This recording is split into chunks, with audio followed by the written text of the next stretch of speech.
Hey guys, welcome to another episode of 21st Capital. Today is January 17th. We've had a fantastic pump in the market. Very, very surprising. Well, not surprising for Bitcoin, but we had a big jump in a short amount of time. Obviously, speculation around inauguration of Donald Trump, but we will see how far it goes and what caused it. Today, I have the pleasure of having Crypto Wizard with us. He's, as you all know by now, he's been with us for a quite long time, periodically helping us understand what's going on in the market data. He's a senior Glassnode Analyst. Hi Z, how are you? Hello, Sina. How are you doing? Very good. I'm excited to dive into the data to see what happened today. What was behind all this jump and what happened in different markets, and how has the risk profile changed, and so on. Yes, let's do it. Again, above 100,000, a lot of excitement on crypto Twitter. And let's see what's data saying. Perfect. So I'm going to begin by just a quick review of what happened. So just from January 13th, we had this big, actually right around 13th, we had this big correction from that what seemed to be an attempt to take 100,000, right? So we had a jump above 95,000, but a massive drop all the way back to 90 and actually a little wick below it. So we almost dropped below 90,000, or perhaps for a few seconds we did. And then from there, it was all upside from 90,000 to back to 95, then another leg, another leg. And we just got a correction yesterday back to 97. And today was another massive jump all the way up to 105 and slightly above that. So 108 probably here is our all-time high. So we are kind of looking to take that out. We'll see what happens. Especially today's move seems to be extremely related to news. So I'm not super excited about news-related pumps, but you got to take what you have. This is amazing if it lasts. So let's see how that goes, and let's see if the data supports a sustainable rally. What do you think about the price action before I move on? Yeah, it was pretty exciting because we were heading down and we tested 89. And many can confirm this assessment. The crypto Twitter was calling for doomsday again. They were, it was go down. Me, myself, I was not expecting the bounce back that is strong, but it looks like people are front running the Trump. I call it trumping to a new all-time high all the time because when market reacts to Trump's news. So I think, yeah, there are lots of news around the treasury.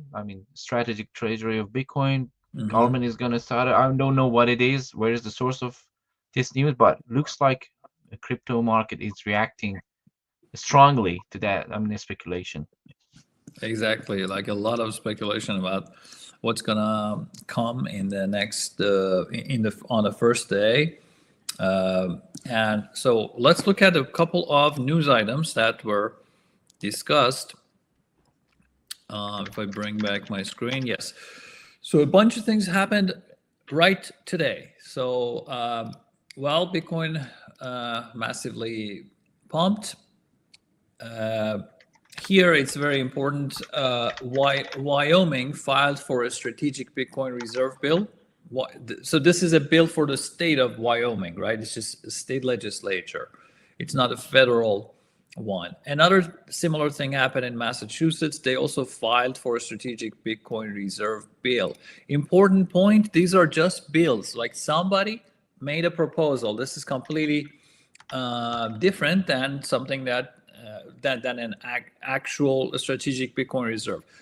From the proposal to actually getting the votes and getting it done, that's a huge, huge gap, but it's a wonderful step. And then moving on, like adding some more Light Bitcoin magazine reported that Wyoming Representative Jacob Wasserberger introduced legislation for a strategic Bitcoin reserve. Very interesting that several states are discussing this. Similarly, Massachusetts one was proposed by Senator Peter Durant. Again, these are state senators, not as influential as the Congress. The speculation around SBR is also hyping up on Poly Market above 65% chance that it's happening. That's what the market is predicting. What is a strategic Bitcoin reserve? No one knows. And there isn't much of a concrete document we could look at. We have the Cynthia Lomas's bill. She's working on it still, trying to negotiate in Congress to get it passed. But her version is mostly discussing keeping the reserves, keeping the Bitcoin that the government already has. And it's a little bit vague whether there would be actually new, what would be the source of funding for the new Bitcoin purchases. There are actually, before this call, Wizard and I were discussing, it might take multiple forms. They might decide printing dollars to buy Bitcoin. But to me, that sounds a little bit too aggressive for the government. Essentially, that if they do that, that means they have shorted their own money to buy another money. So they would be intentionally weakening the dollar, and this can cause a rapid repricing of everything. So I don't think they would want to go that aggressive. The government would not be, destroying its own money.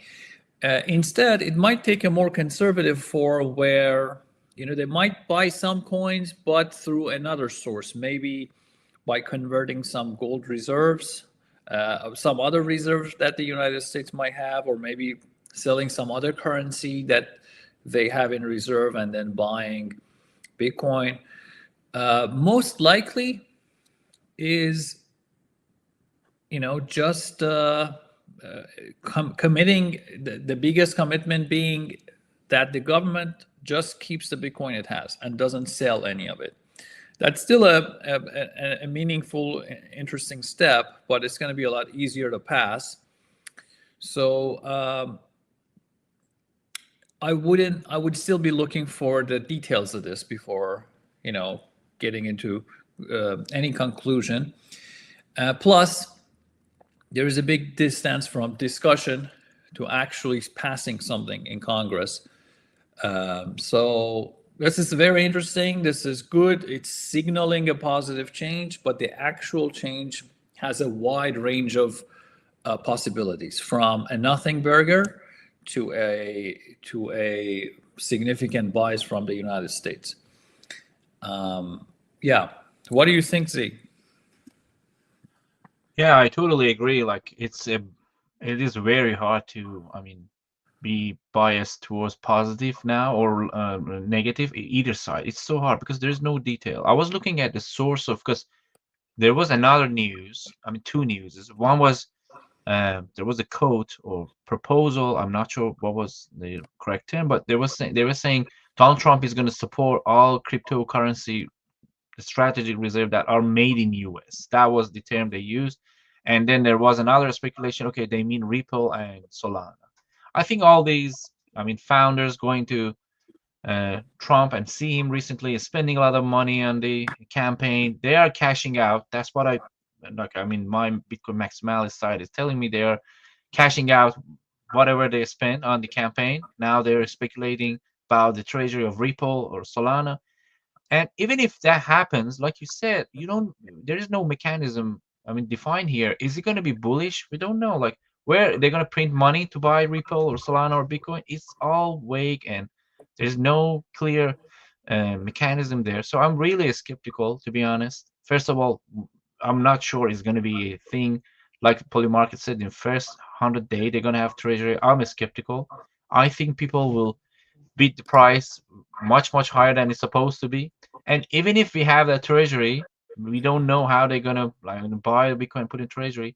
One bullish long-term outcome, which I'm actually waiting to see, is let's say there is the U.S. Treasury for Bitcoin, and we cannot speculate. Okay, is it gonna actually increase demand in midterm or not? We don't know. But what if other governments wants to do the same thing? That would be okay. For me, it would be okay. That's wow moments. Like, price is going to go up in long term because other governments are trying to establish another treasury like the U.S. government.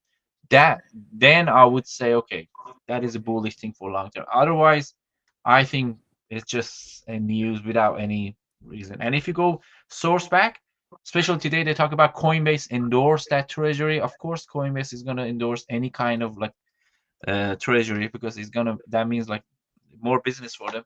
There was an article on Axion, I think. Brian was talking about okay, they have 5 or 6 suggestion about what is the next step to bring more freedom, economical freedom to the world. One of them was he said, okay, we should endorse Bitcoin and have a treasury. So that was like some sort of suggestion. It was not an official endorsement, and even if there was a Coinbase endorsing this, that wasn't a guarantee that we're going to Who have a cares? Who cares about Coinbase endorsing, right? yes. Of course Coinbase is gonna endorse any treasury of any shitcoin or Bitcoin. So that my point is, I think people are overreacting no matter if that happens or not. So that's what scares me all the time. If everyone are overreacting to something positive or even sometimes negative, I think this is gonna be something that people are gonna pay the price if they really rely on this news and go all in an asset, not just Bitcoin, any other asset. If you rely on what you hear on social media and react to that by spending money or selling, either way you're gonna I'm pretty sure that you're gonna regret it in both ways. Yeah, and I'm looking at the introduction of Lomis's bill.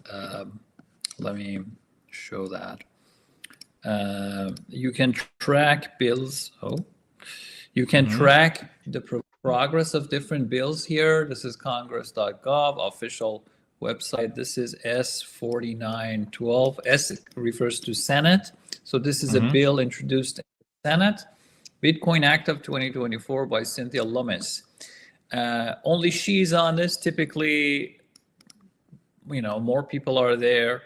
Not typically, but sometimes a bill that has much more support, multiple people join, maybe bipartisan, but this is primarily championed by Lummis. Read twice, referred to banking committee. This means nothing. This is just a basic procedural action. It's been referred to the Senate Banking Committee, but nothing else has happened. So after introduction, it hasn't moved much. Nothing concrete done on it, and it has 0 co-sponsors. Like bills that really go through the process and get negotiated over and win some supporters, they begin to amass more and more co-sponsors. So essentially the progress is 0 at this point. Maybe after Trump's inauguration, they will do the main negotiation in the Senate to add more co-sponsors. Again, my point here is the fact that there is a proposal doesn't necessarily mean real change happening. So we just have to wait and see what's going on. If the Congress has to approve this, it's going to take a long time. So unless the market moves because of the emotional or psychological value of this. Anyways, doesn't seem to be any concrete progress here. Maybe they'll pick it up this year. We'll see. So that's the strategic Bitcoin reserve. Like you said, there's a lot of in my opinion, nonsense about Ripple, XRP, and Solana being included. That would be crazy, stupid, and impractical. So these guys are just trying to, scam you one last time to pretend that they are relevant. They just go to Mar-a-Lago, take a picture with Trump, and then post that on social media that we are getting deals. Well, Trump's optimal solution right now is to meet with everyone. Why would you alienate anyone, right? Especially at his stage. So he would meet, talk to everyone, but from talking to actually getting anything is a huge gap. So I'm really surprised that the market cared actually about a news about XRP and Solana without even, we don't even have a source, right? It's kind of like somebody heard something and suggested something else, and a bunch of social media accounts interpreted it as imminent pump for the two coins. Anyways, that's another side of this. But as Trump comes in and as he supports the whole crypto space, not just Bitcoin, that has been his tune, then we should see a lot of these little pumps in all the other lagging coins that have been performing really disastrously so far compared to Bitcoin. But they might get a revival. Other than that, I guess we can move on to the data, right? And Sure. So I'll quickly review some valuation models that people should be familiar with by now to just see where we are after this pump. Are we now getting into an overvalued position, or where are we essentially on the risk spectrum? So here is my VPLI index.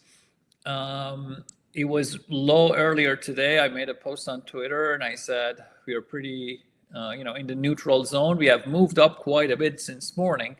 Now we are at the higher end of the neutral zone.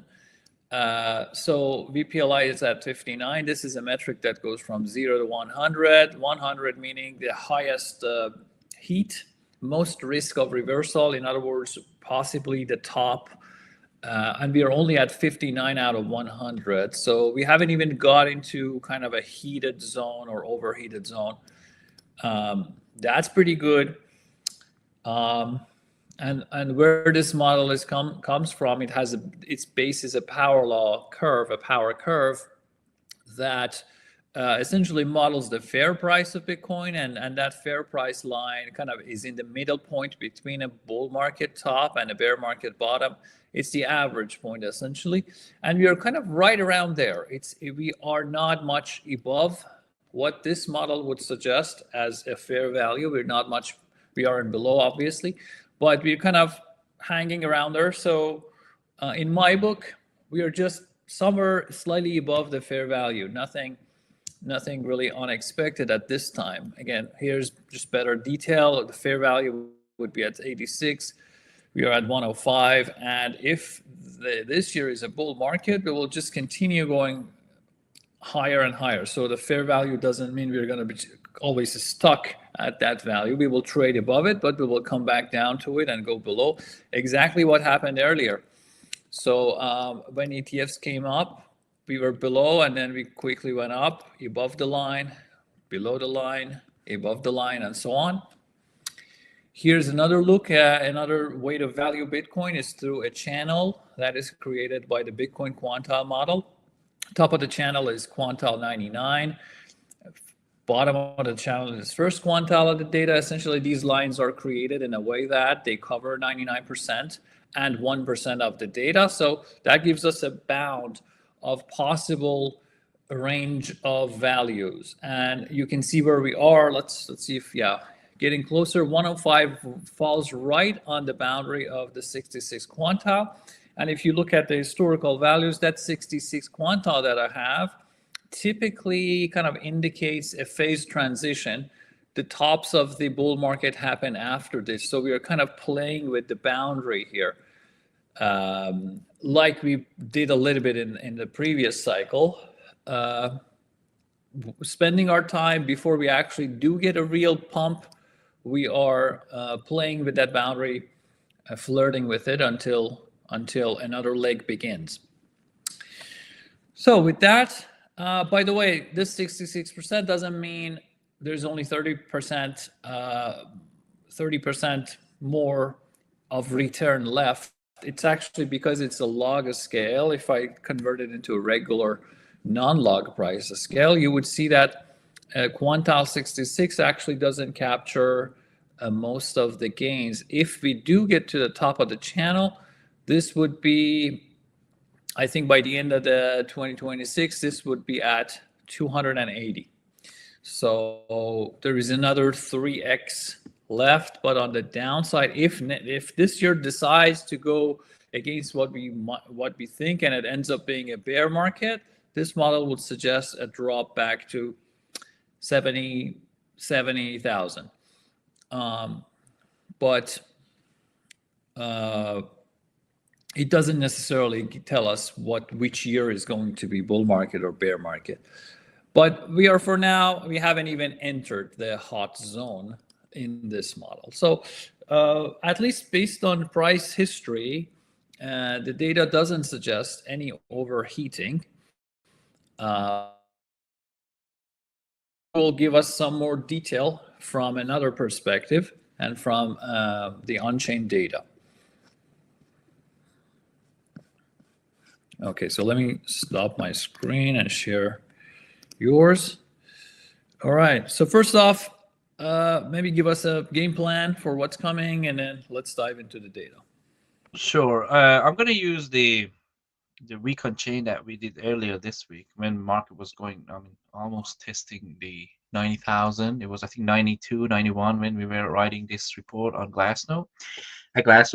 So in this report, I'm going to use the same structure to have this episode today. Is I'm going to do two things. First of all, say and focus on what cohort of the investors are going to be the main focus of on-chain analysts, the one that are looking at the midterm market speculations, and that's the short-term hold or new investors. We're going to look at the cost basis and see, okay, what would be the midterm low band and high band in the market in terms of, like, if we hit the high band, we should expect some correction, and if we hit the low band, we probably get some support, like what we did in 89. Then we're going to discuss based on a couple of models that we can use to speculate about the midterm market price action and the threshold between bull market and bear market, that kind of models. We look at them and say, explain why 89 and 90,000 was actually a price level that you would expect to bounce back. And if we didn't see that bounce back, breaking below that or stabilizing below that price range would have been the start of a midterm, at least a midterm bear market. Why 89, 88 was an important price level. We're going to explain that. And for the second half, I'm going to just say something that is a little bit more complicated for people that are looking at on-chain data, but I'll try to simplify it and explain why the 4-year cycle is broken. And if we want to wait and start to assess the risk in the market, we have to look at the recent data. Using the whole history of the metrics, especially on-chain data, is becoming irrelevant because, as you can see, the maturation is happening.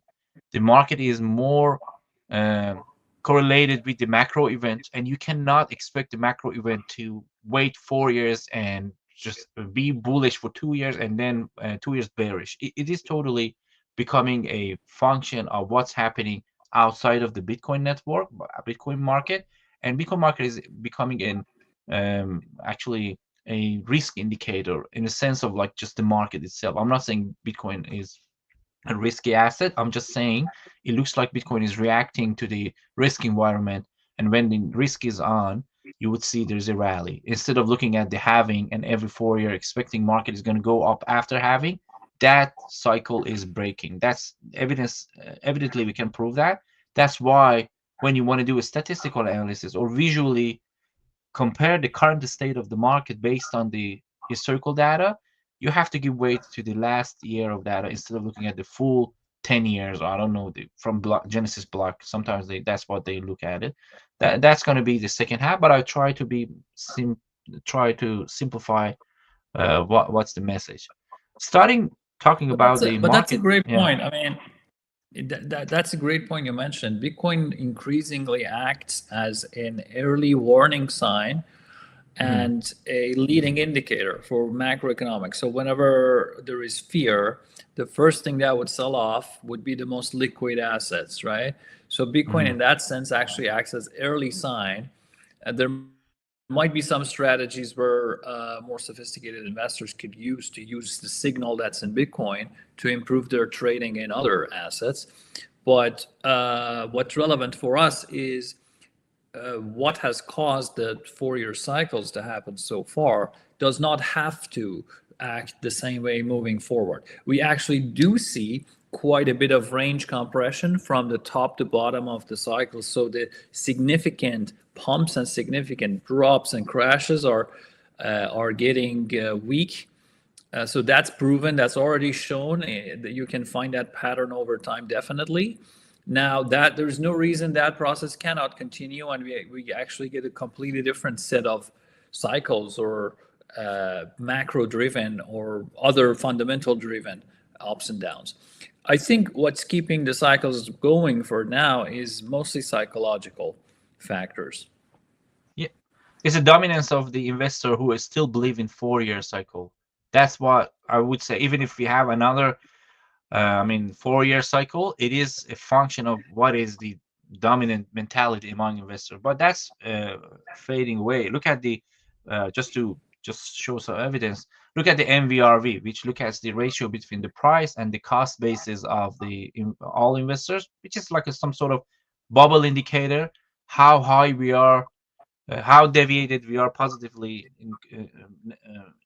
with respect to the cost basis of the market. You could see since early cycle, we were like up to 8 times higher than the cost basis. Then in the second cycle with 6 times, 2018, 4.8. And as you can see, there's a decay in the peak of the cycle. And the reason I put this line here, I'm not that naive to predict the next stop. We might as well see a big catalyst in the market and go and break this line. But so far, if you look at the peak of the market, you could see the return is diminishing in a sense of like just looking at the price itself. And if you want to use the whole history, for example, if you want to use last 2 cycle and say, okay, we should reach to 3.9 or 4.8 and then call the cycle top, that would be a big mistake because we are expecting the market to get the same level of profitability. So the message is we have to solve this problem, which I'll try to address in the second half of this episode. But you're right, like there is a shift in the 4-year, and if you measure the time difference between the tops, like 2019 and 2020, it is becoming almost closer to 2-year. If you want to use that number, it is becoming shorter and shorter. The cycle between last top to the second top, and the other thing we have to change is the definition of cycle, because traditionally we would say whenever we break the last all-time high, that is a new cycle, end of the beginning of another cycle, for example. But we have to define the cycle differently, and we can talk about it in a future episode. For example, we can use this concept: whenever more than 90% of the investor are in profit, that is a new cycle started, the cycle of profitability, instead of looking at the price by itself. Because here at 2019, when the price was almost close to the last all-time high, the majority of the coins were again in profit because many people bought at top, sold in the bear market, and you could see in terms of profitability, we were at the same level, even though the price was not at the same level. So we have to redefine the cycle and use another concept to say, okay, the new cycle is started. And even if we use the price, that 4-year is changing. The biggest evidence was the recent market reaction to the halving. We had an all-time high before the halving. So this is breaking, and we can today suggest a solution, a simple solution. But before that, let's look at the market itself. What was going on when we were writing this report? When we were writing this report, market was getting closer and closer to 90,000. And what we did, first of all, we tried to show who is in charge, who could be the potential sell side. And when we look at the URPD, which is literally looking at the supply and try to put supply in different buckets, and those buckets are defined by the cost basis. For example, if we have here around 380,000 of coin, those 300,000 coin had a cost basis of around like 18,000 here. Or like 100,000, at 100,000 we had around 390,000 coin with a cost basis of around $95,000. So this chart shows from all the people that hold Bitcoin, if you go back to see when they purchased, you can figure Yeah, out what was their purchase price, right? So exactly. there's a lot of short-term holders that bought at 98, 99. And then there is a bit, several waves of long-term holders that purchased in 60 and maybe 40 and below that. Yes, these are clusters. But the main point is, and the gray one for, I mean, as you pointed out correctly, the red is short-term holder, the one that bought in last 6 months, and the blue is the long-term holder. If you look at the short-term holder, there was a big cluster above 85 all the way to $108,000. And I think we can look at it different, look at this chart differently. The biggest cluster, I mean, the price level was around 98. You could see. So 98. This is another way to show that URPD. But the point I want about to make was when the price was around below 100, like it was 90 something, it was just going left and right. It was around 90. The majority of coins in loss, I mean, almost all of them was owned by the new buyers. So if the price was going up and there was an air pocket, or this is called air pocket, that means there is a price range that not many coin moved hand in that price range. So if price was keep going down and putting psychological pressure on these buyers, the short-term holder, there was a chance that bearishness pushed these people to start to spend. That's why breaking below an 89 and I mean stepping to this air pocket would be dangerous because it would incentivize or scare these people who are. There was a big chunk of supply actually. It was about to scare them, and they historically is proven that the short-term holder would react drastically when the price break below their cost basis for a long time. That's why 89 was very important. And matter of fact, if you look at the cost basis of these investors, I mean the short-term holder, let me open this. This is a beautiful chart. That's the chart that, to be honest, I open like probably 2 or 3 times per day. I would just look at it because there is a lot of insight in this one. So this blue line that you see here is the cost basis of this short-term holder. So look at all this supply you see here. Imagine we are measuring the cost basis of all these short-term holders. When you look at their cost basis, is around. I mean, earlier this week was around $88,000 and 100, but right now is 88.5. So this cost basis, if you go back all the way to 2022, the cost basis of short-term holder is actually a great price model that can be used to say what phase, to define the current phase of the market. When the price is below the cost basis of recent buyers or recent investors, that means the price and market in general is disappointing these buyers. They start to buy Bitcoin, but price is going down and down, and majority of the time, most of these new buyers are in loss. So they get capitulated and capitulated. And in bull market, actually, the price gets stabilized above their cost basis. That means a majority of the times they are in profit. That's why they get incentivized to buy and more, and new buyers join the game. So using this metric, we can actually start to speculate about markets current state. And when we were getting close to 88, 89, you could see there was a high risk of these investors. If the price was stabilizing below 88, that would have scared a lot of them because the majority of them would be in loss. And the other side of this coin is when the price get close to their cost basis, the ones that are still in profit, they might stop spending because they are close to the break-even point and there is no incentive to sell. So that is an equilibrium point. That's a decision point when the price get close to the cost basis.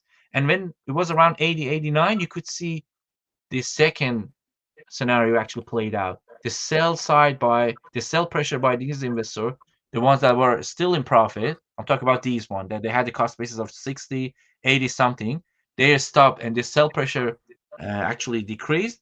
And if you go back and look at the sellers' cost basis, you could see the majority of sellers were actually the ones that were in profit. The ones that were in loss, they didn't realize much loss when price was below their cost basis. It was really astonishing. You could see 80%, 70%, or 50%. I have to look at the exact date that we are talking about. But between 50 to 70% of sell pressure between the market top, which was 108,000 when the market was here, all the way to, I mean, 89. When you look at the sell pressure, it was mostly the people who bought in this chop solidation phase, as the checkmate put it. They were actually selling in profit after market was at 108, so they were realizing profit. But the ones that were in loss, the one that bought at 108, 105, above the market price, I mean during the market top formation, they were really resilient. So that confirms another hypothesis that we had last week. There is a new player that is patient and buys at a certain price. It looks like I don't want to speculate these are ETFs or they're smart money, but they're patient and they do not react emotionally to market correction. That is the story so far. Even when you look at back in March all the way to October, you could see some like price, I mean, breaking down to the like a low band, which I explained what is low band is, but we didn't see something like COVID, even though the sell-off was pretty, I mean, huge at March market top, but still market was, as soon as price get close to a specific price range, you could see there was a buyer stepping in and buying, but that buyer was not aggressively pushing the price all the way to 100,000. So I think that's going to be this the But I noticed an interesting pattern. Like yeah. if you look at early 2024, we were Hmm. above the cost basis. Yeah. 2024, January 24, for example, we were January above the cost 25. basis, the blue line, and Yeah. then every time we came back, we did have a bounce back up. So as you said, when the price gets back to the cost basis of short-term holders, they make a decision. And in this case, they've been the decision was they buy more, and the price bounces back up. So that happened all the way through May, and exactly where you are. But after that June. point, I remember that the sentiment was bearish and depressing. So actually, from that point on, from June 21, that you're exactly at, kind of looks like the psychology changes. And now every time we go back up to the cost basis of short-term holders, they sell. So essentially, they say, okay, just give me my money back. Yeah. So it's like these short-term holders might, they react to the sentiment. When the market is kind of going down, it acts as a resistant, and people just try to sell when we're at that level. But when there is excitement in the market, like where we are right now, the cost basis of short-term holders does act as support. So that's very Yeah. interesting. Yeah. And I think many might ask, okay, what is the yellow and red color? We just use the statistical band, I mean the standard deviation, and like looked at the historical data and said, okay, statistically, when price got close to one standard deviation above the mean value, that was like local or probably cycle top. And when we had the price go down one standard deviation below the cost basis, that was actually a good support level in strong bearish moments. Like look at even in bear market, we barely broke below this line. But these are dynamic concepts. You have to check these values every day, or this one is hourly chart actually. You can look at it every hour and use this as a risk indicator. But the bottom line is 89 was the cost basis of this cohort of investors. Looks like they stopped selling. I mean, even the one that were realizing profit, they stopped selling, and this time it acted as a resistance. But by the time we break below and stabilize, that is a strong indication of bear market. Even if we take the recent short bear market, when in June we broke below the cost basis and stabilized. By stabilized, I mean stay below it for a week, not that just 1 hour, 2 hour break below that. But we look at it this since June all the way to September, we had a bear market. So by midterm, I'm talking about more than 1 month bear market. That's historically been seen in the market when below. In the case of 2021, price breaking below the cost basis is actually took more than 1 year to break it back above it. So it's an agnostic in a sense, agnostic indicator in a sense. and you have to use it smartly. We are not saying, okay, we're gonna definitely break below when we touch it. No, you could see after 2 months we broke back. But when we break below, you could expect a midterm bear market. And right now, if you're interested to know what is the higher band, it's around 125. That means if we get close to 125, we could expect market getting some sort of like a strong sales pressure by these investors, and probably market get corrected. But that doesn't guarantee we're going to get to 125, right? Like here, when we were here, the top was around 77, but market didn't reach that 77 and start to correct itself and enter the bear market. The bottom line is Yeah, 89. but the trick is Yeah. these short-term holders, they just they can't handle too much profit, they can't handle too much loss, right? So when Yeah. when the price is much beyond their cost basis, which is the red band, red line, the risk goes higher. So we don't have to reach the line, but it just gets more and more risky because they are more and more incentivized to sell. Sorry for Correct. interrupting. Go ahead. No. That's I really like it when you do the conclusion part. So if I want to show that what we just explained in a better way, this is another beautiful chart, which is a replica of this URPD, but they showed it on the y-axis. You could see these lines by the price. The cost bases have been marked by the price itself.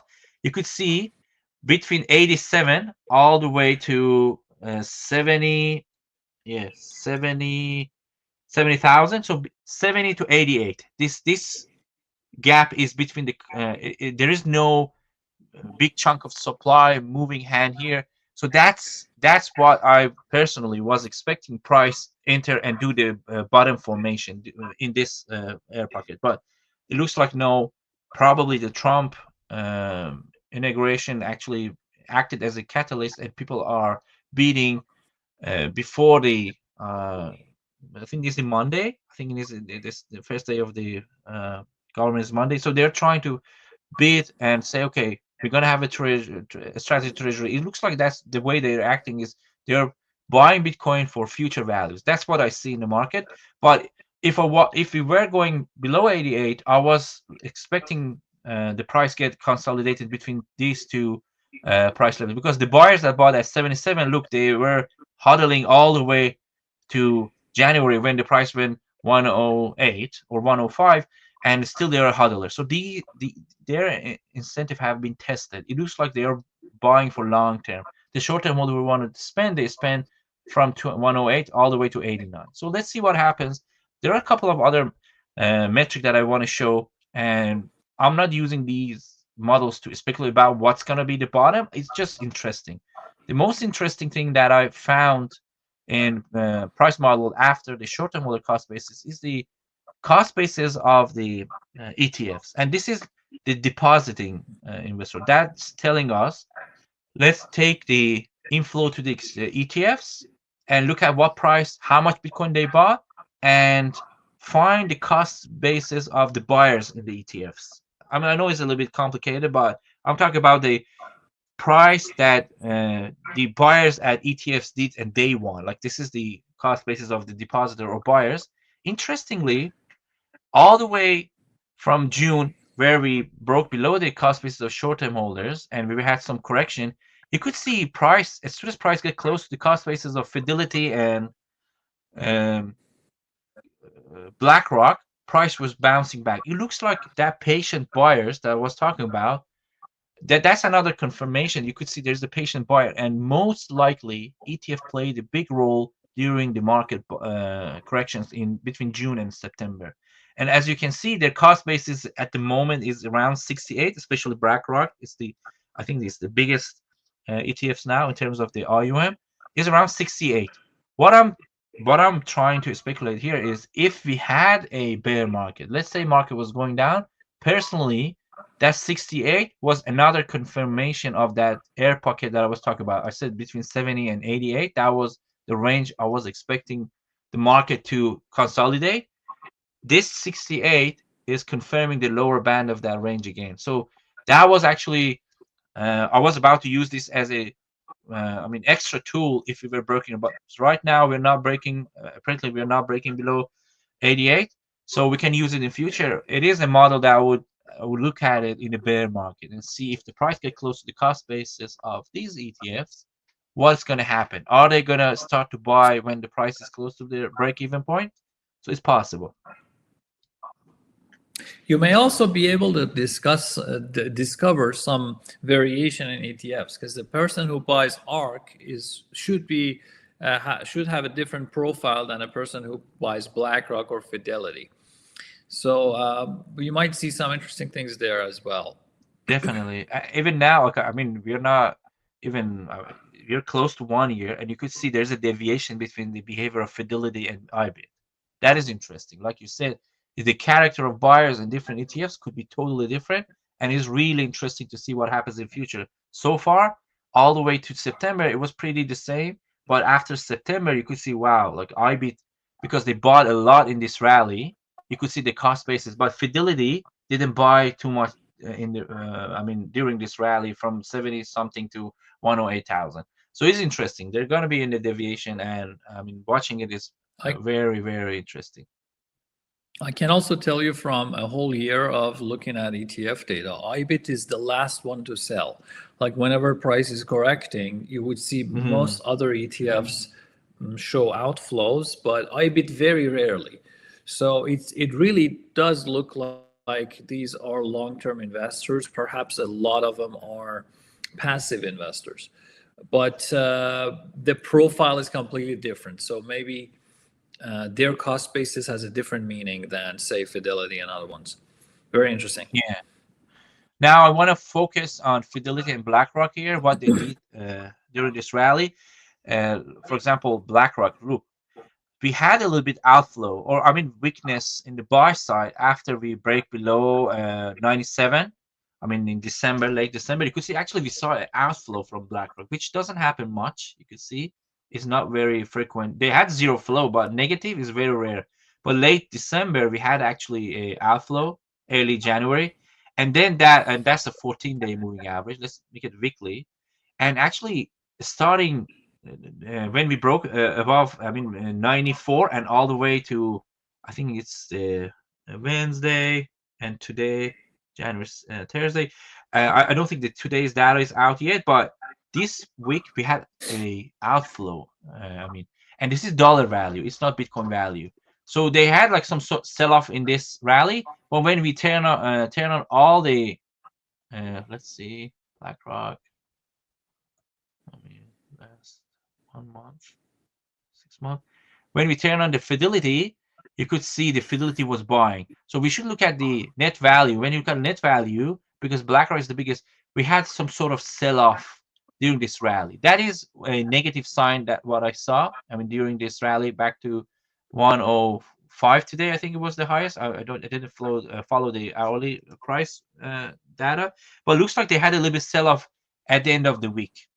So let's see what happens. Does it affect the next week's market price action? I'm not sure, but maybe it become positive. But you could see the weakness compared to the rally. What is the last day? The last day we had January 16th. Okay. So we do not have today's data because they do it at the. I think they do it in 2 hours. Because yeah. Oh well, some of them are reporting. Bitwise has reported 200 million inflow, which is wow for them. Wow. But let's see, BlackRock always reports the latest. I used 200 today. That is a huge number. That's what I'm seeing in the feed, but wow. I can check and be sure. But that's massive number. If that's the case, BlackRock will probably report yes, over 200 million into the Bitwise Bitcoin ETF today. Wow. Posted by the ETF, the Bitwise, Hunter Horsley. So let's see. BlackRock should probably be doing like 400, 500 million now. Yeah, because Friday, I think the majority of the recent rally to 105 happened today. I would expect, and probably all of them are reacting to the Monday's inauguration. Probably, the strong buy. But you could say another reason when we were one other thing I'll tell you is just to wrap this up, to wrap this piece up, the other thing is today was the expiry of a lot of options and many bets. Many people decide to sell in this last week because once Trump comes in, no one knows what's going to happen. So a lot of people try to Oh, close the bets. So the trading interesting. volume is the highest. Go Yeah. ahead. So if Monday, if we Monday we look back and see Friday we had a strong buy, I mean that's another positive sign. And all in all, what I was about to say in this session was we had a bounce back from a very significant price level, which was around 88, 89, or 90. That was the cost basis of short holder, and the other significance of this price was the moving average, the 1 year moving average. And I'm gonna just explain why 1 year moving average is important. It was around 91,000, 90,500. We had a bounce back from that region. That means like the cost basis, 1 year moving average is not necessarily the cost basis of the people who bought last year. So this moving average is really significant, which I'm going to explain why. We had a bounce back from the confluence of all these models. So it was really significant. And right now people can ask, okay, what is next if we keep saying and keep going up? One, we could use that one standard deviation that I talked about, which was around 126. The other one that I want to get into is gonna be, actually we have to explain where was the, okay, this one. The reason we're going to use 1 year moving average is to explain the reason. I have to get back to what I was about to explain as the second half of this session. And it goes back to the fact that the 4 year cycle is breaking. At least this cycle, we're seeing we had an all-time high before the halving, and like I discussed, there is a high chance that the 4 year cyclical behavior start to actually fade away, and we have like a different and unpredictable uh, cycle in the market. And taking the MVRV, you could see the 4 year. If you take the 4 year cycle and use a normalization over every 4 year, and or use the whole historical value, you could see the Z score, which is a normalization method for the MVRV. Even the normalization method is showing some decay. That means using the whole data, giving equal weight to every single available data is not going to work. Over time, you could see even the Z score, the decay is happening because in the raw metric, the decay was happening. So the one way to fix this problem is we do normalization. And if we want to do normalization, we can normalization over the whole historical data or use a chunk of it. They call it rolling window.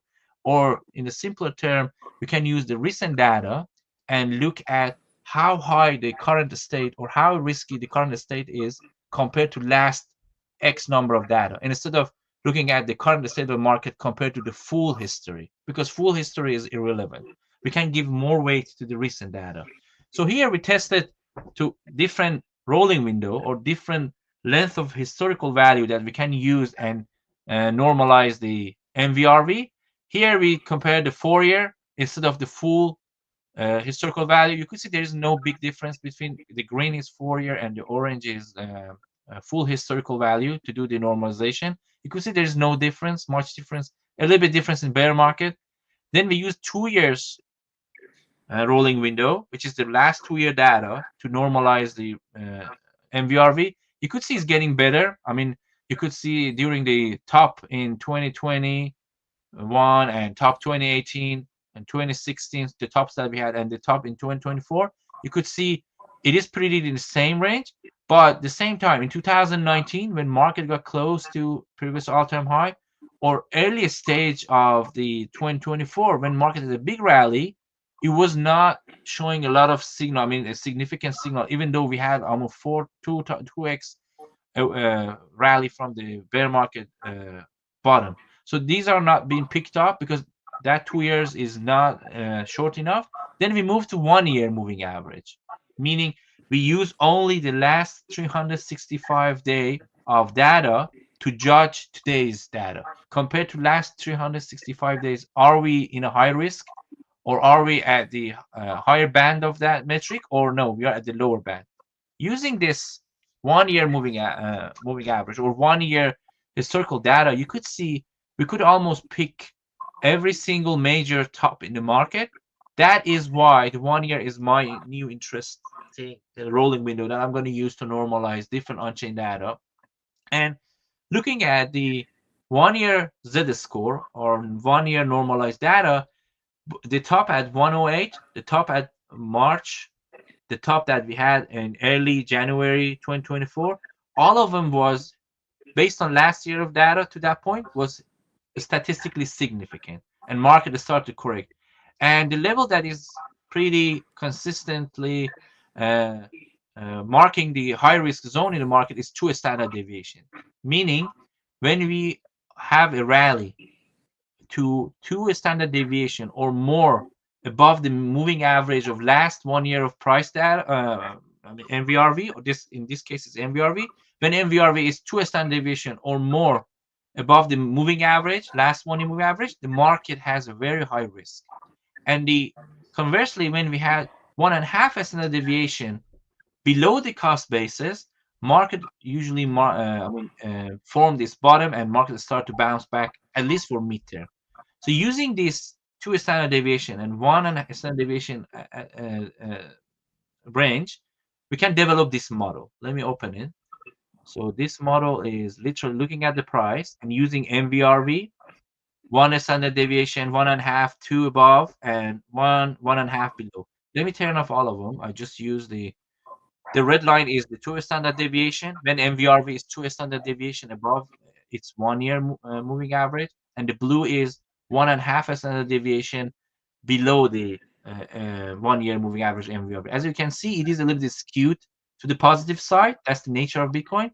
Using this model, the top at the moment, the top model, the top is around 113, and the low model is around 75. I really like this actually compared to the other models because it is using last 1 year data and is really reactive to the mean value.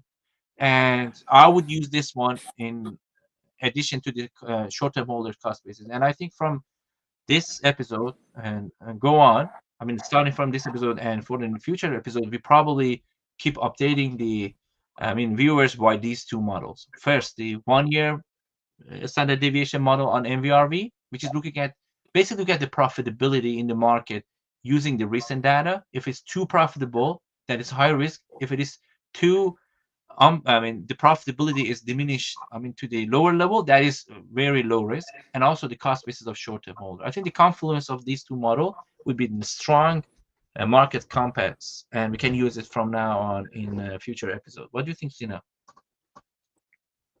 Yeah, this sounds very interesting. I have done my previous studies on the decay that happens in Bitcoin. Obviously, as you correctly mentioned, we do have those decays over time, and it's not linear. It's not easy to normalize them. So figuring out a way to normalize and figure out like the old metric, a metric that in the past would have gone to some number, does it still go to up to the same level or not?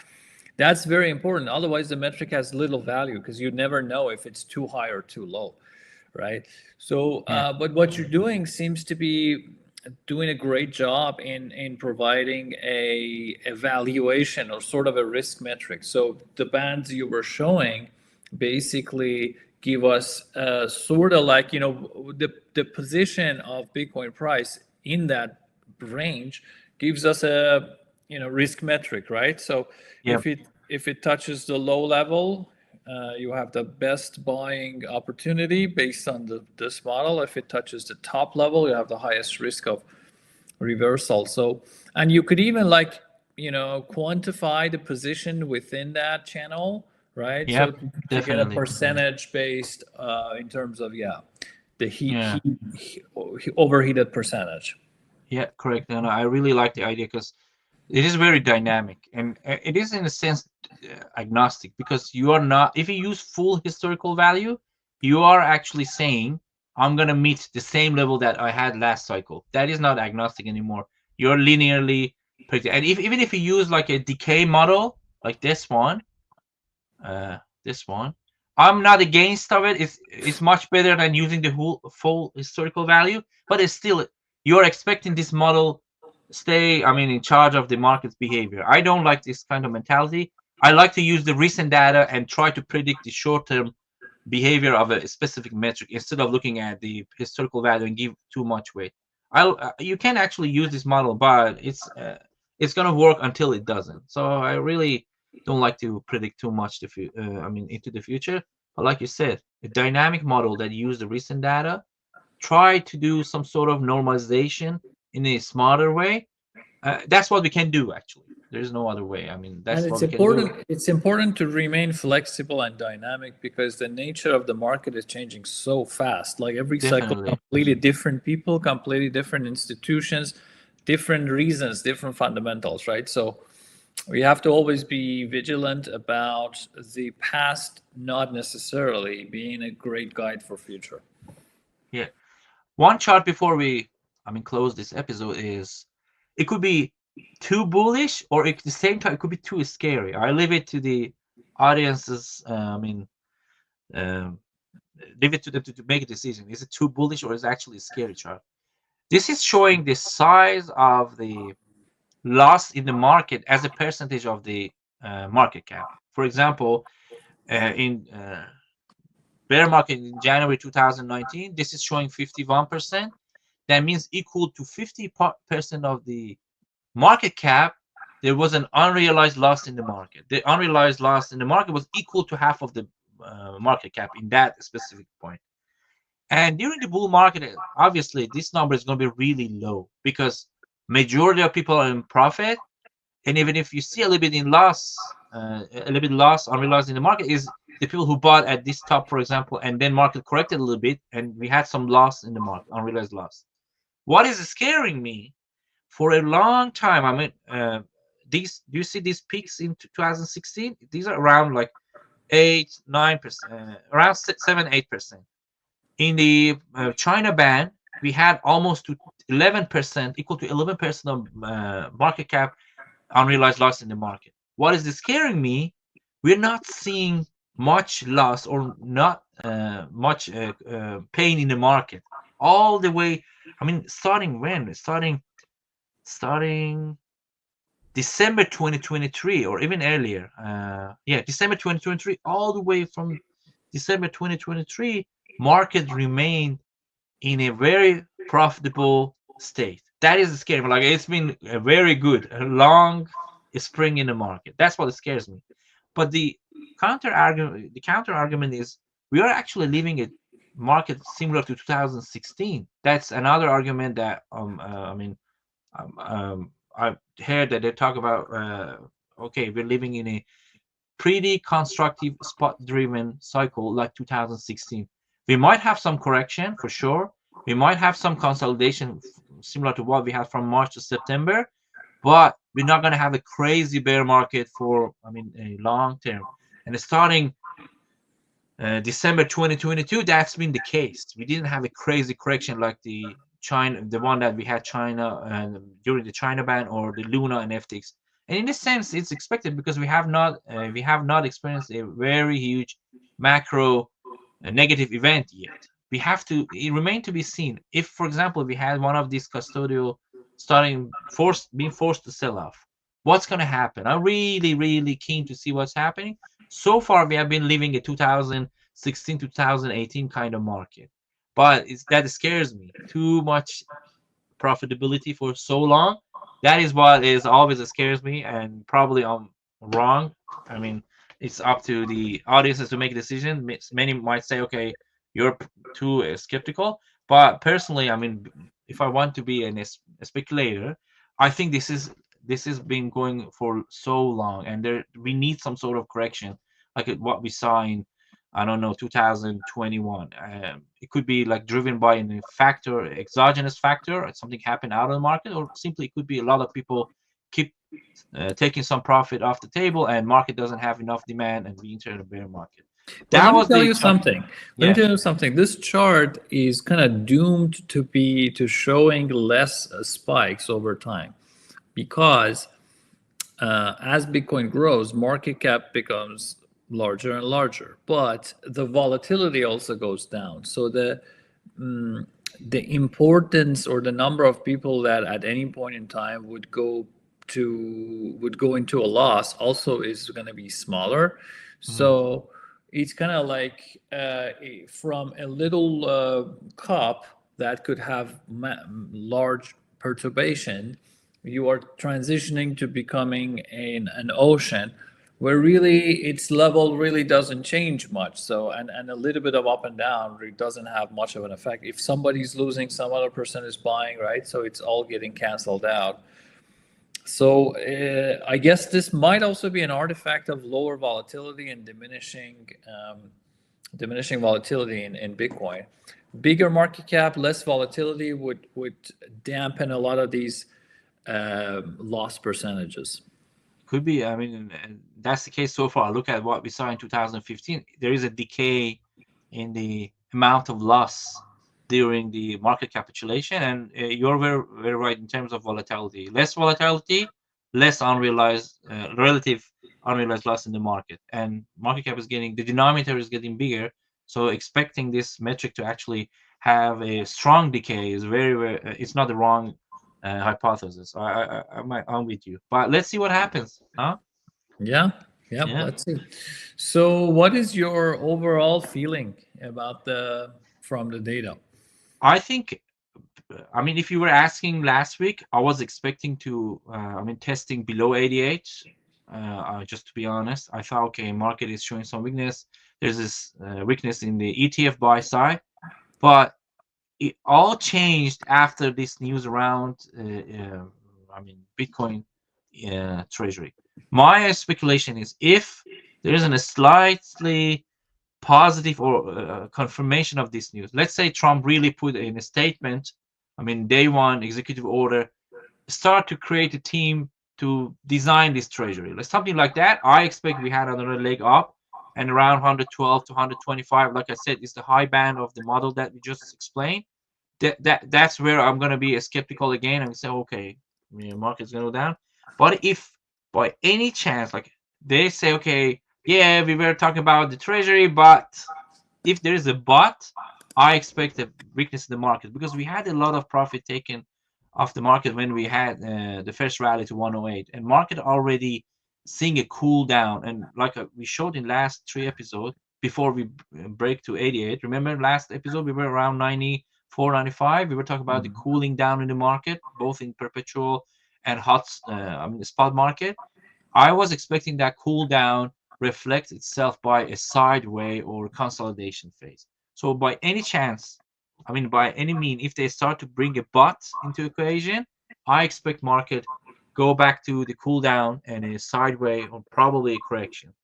Yeah, so And we have to see. we have priced in perfection, right? So we Yes. a lot of good things need to happen to Yeah. support the prices. That's my takeaway. Like I was expecting everything to enter this consolidation, but I mean, Trump is Trump. He's changing the scene really fast. Let's see what he does.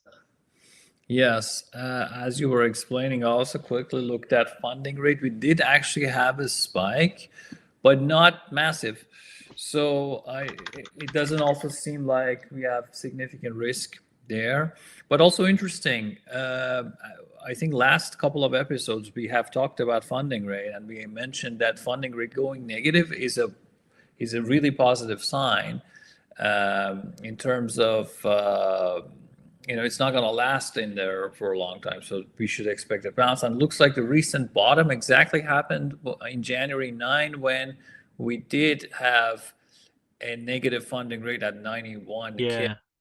So interesting pattern, but I don't see a significant jump today. So even though futures were very impactful today, I don't think they caused this rally or most of it.